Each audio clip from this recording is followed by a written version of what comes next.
Salut tout le monde, bienvenue à nouveau sur ma chaîne. Aujourd'hui, on se retrouve pour une nouvelle vidéo et on va parler du coût de la vie d'un étudiant étranger au Canada en 2022.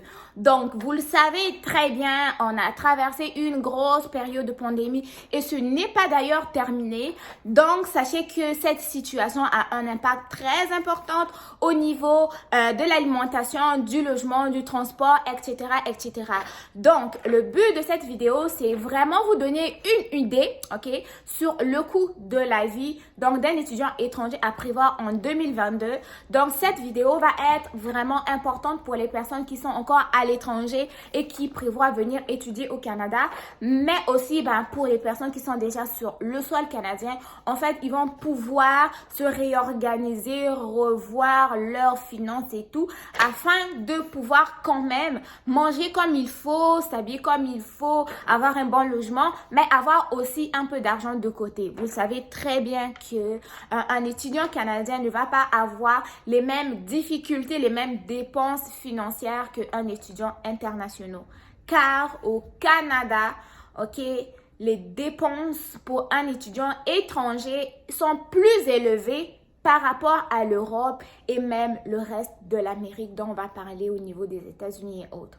Donc, dans cette vidéo, on va parler des différents types de frais, des frais de scolarité jusqu'au transport. Et donc, pour ne rien manquer, je t'invite à regarder cette vidéo jusqu'à la fin, d'activer la cloche de notification pour ne rien manquer, et partage aussi la vidéo à tes collègues qui ont des projets d'études au Canada, qui ont des projets de travail aussi au Canada, parce que elle peut être utile, elle peut leur être utile.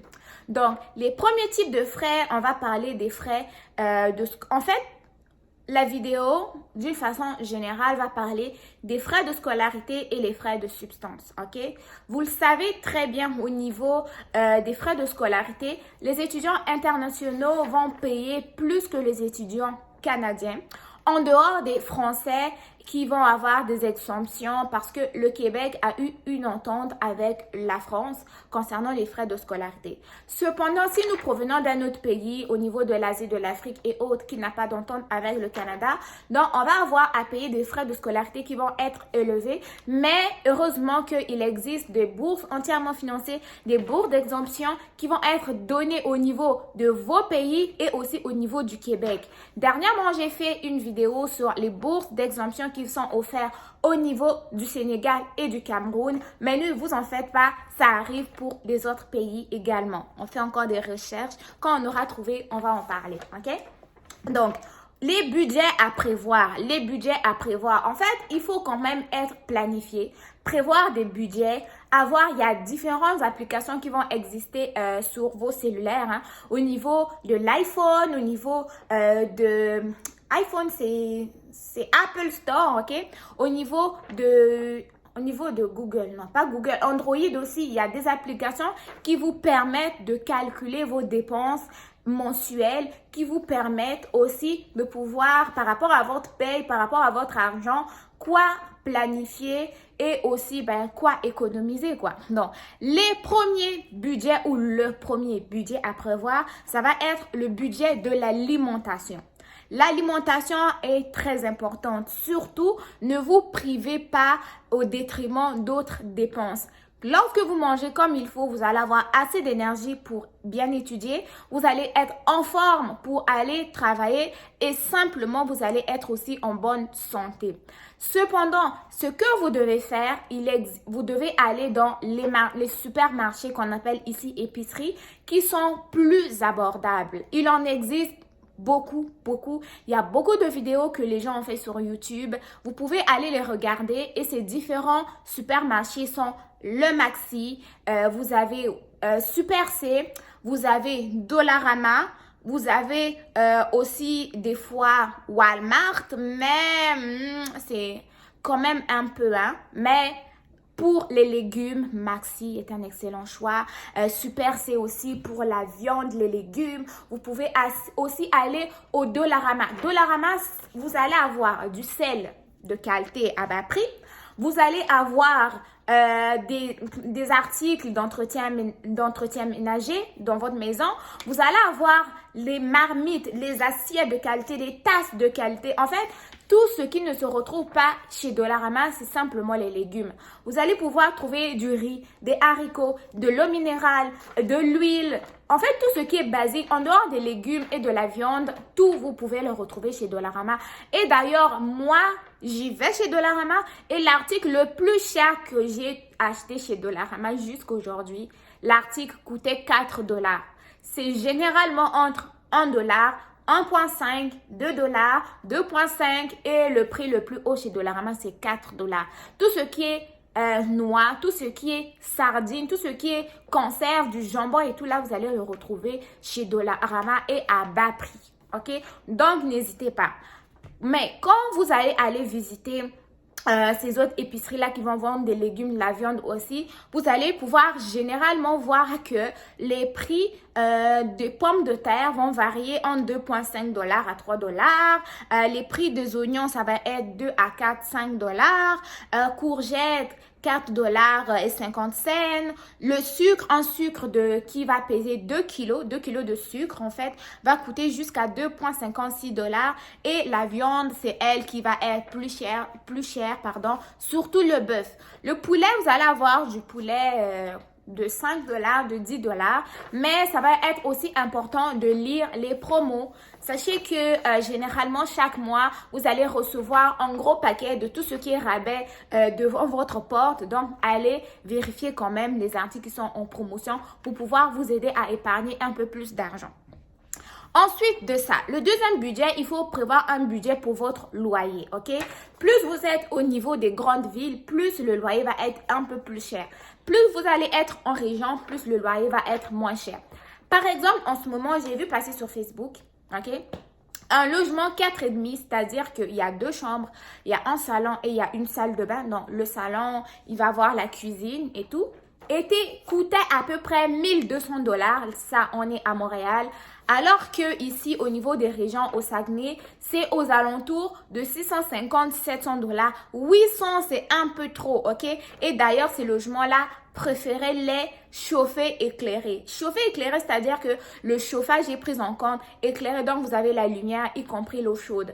Plus l'appartement n'est pas chauffé éclairé, plus ça va vous coûter très cher pendant l'hiver parce qu'il fait froid et vous venez d'arriver, vous n'êtes pas encore habitué à l'hiver canadien. Il se pourrait que vous ayez tendance à beaucoup chauffer et si vous chauffez beaucoup, ça va vous coûter vraiment beaucoup d'argent. Deuxième chose à faire attention, les lumières, les ampoules.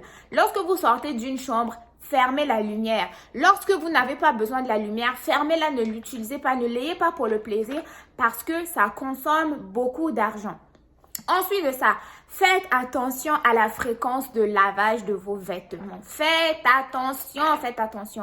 Si vous êtes dans un logement, vous êtes dans un bloc de logement, vous allez avoir généralement des salles de lavage communes où tout le monde va aller mettre sa pièce. Des fois, c'est 1 dollar. Mais où j'étais avant, ils étaient tellement chers que faire un lavage, c'était 2 dollars. 2 dollars là, c'est à peu près 1000 francs CFA, ok? Donc, c'est beaucoup d'argent. Je vais arrêter de convertir, c'est pas les mêmes dépenses, mais c'est beaucoup, ok?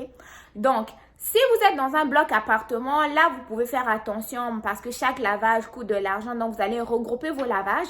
Mais si vous êtes dans un logement individuel où vous avez votre laveuse, votre sécheuse, essayez de faire au moins 2 lavages par mois. C'est possible. Je sais que nous, on aime s'habiller, on aime des vêtements et tout.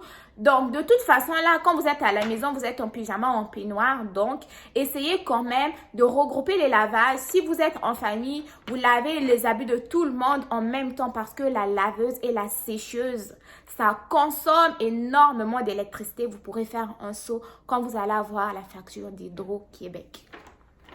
Troisième dépense, ça va être un budget de transport. Généralement, pour les étudiants, c'est compris dans les frais d'inscription où on va vous remettre donc une carte du système de transport de votre ville et vous allez pouvoir prendre le bus ou le métro comme bon vous semble. Et cela peut coûter jusqu'à 40 dollars par étudiant.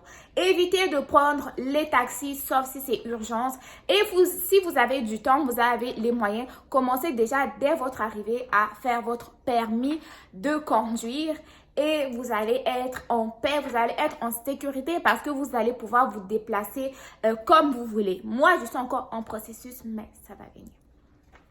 Quatrième dépense, c'est budget assurance. Si vous êtes venu au Canada sans avoir d'assurance maladie, il va falloir bien évidemment à ce que vous puissiez contracter une assurance maladie privée et cette assurance-là doit couvrir les frais de traitement, frais de consultation, frais d'hospitalisation. Pour les Canadiens, ici, il y a déjà un système d'assurance maladie qui est déjà préétabli. La personne a simplement sa carte qu'on appelle RAMQ et peut avoir accès aux soins de santé.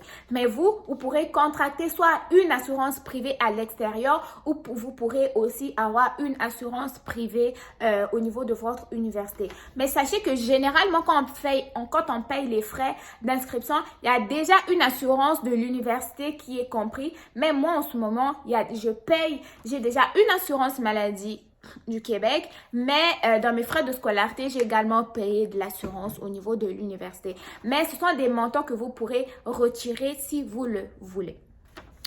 Donc, au niveau des cinquième type de budget que vous devez prévoir, c'est les vêtements. Les vêtements, les habits, c'est très important, surtout l'hiver et l'été. L'été, généralement, il fait chaud quand même. Il fait chaud. Moi, je trouve qu'il fait très chaud ici par rapport à Brazzaville. Vous allez me dire, oh, mais c'est pas pareil. Mais oui, ici, la chaleur est humide. Vous respirez de l'air chaud. Alors que chez nous, il fait chaud, tu transpires, mais tu ne respires pas de l'air chaud. Mais faites vraiment attention en ce qui va concerner les habits d'hiver. Mettez les moyens, si possible, de vous acheter un manteau de qualité. Mais si vous n'avez pas d'argent pour le moment, vous pouvez toujours aller vous ressourcer au niveau des friperies. N'ayez pas honte. Ici, tout le monde va à la friperie. Que vous ayez beaucoup d'argent ou moins d'argent, ce qui compte, c'est d'être bien protégé quand il fait froid. Et là, on s'en fout qui a un manteau, je sais pas, H&M, qui a un manteau Michael Kors, un manteau North Face. Tant que tu es bien protégé pendant l'hiver, c'est tout ce qui compte. Maintenant, l'été, tu veux t'habiller relax, tu veux t'habiller chill, tu veux t'habiller moins cher. Soit tu peux aller au niveau des magasins de vêtements qui sont ici comme Ardennes, H&M et autres ou Dynamite. Mais tu peux aussi aller vers Shein. Shein, on trouve de tout et c'est pas de la mauvaise qualité comme les gens vont le dire. C'est généralement des bons articles à la mode que tu ne peux même pas des fois retrouver dans les magasins ou des fois ce sont des répliques tels que comme les magasins, des répliques des vêtements Zara et tout, mais ils vont être plus stylés. C'est à toi d'avoir ton look à toi et de savoir quel article aller chercher. Comme les jeans, par exemple, moi, je n'aurais pas acheté un jeans Shein parce que généralement, des fois, ils vont arriver, c'est pas la même couleur sur la photo. Des fois, c'est taille haute au niveau de la ceinture, c'est large et tout. Donc, pour les jeans, c'est quand même important parce qu'un jeans, on peut le porter beaucoup d'années quand il est de qualité. Allez quand même dans des magasins spécialisés, mais pour les camisoles, les t-shirts, les petites chemises en satin, là, vous pouvez aller chez Shein. Ou sinon aussi, vous pouvez aller au niveau des friperies ou attendre les soldes, ok? Donc ça, c'est de l'argent quand même qu'il faut pas négliger. Et pour les manteaux, donc un manteau de qualité, acheté fraîchement au magasin peut coûter jusqu'à 1000 $.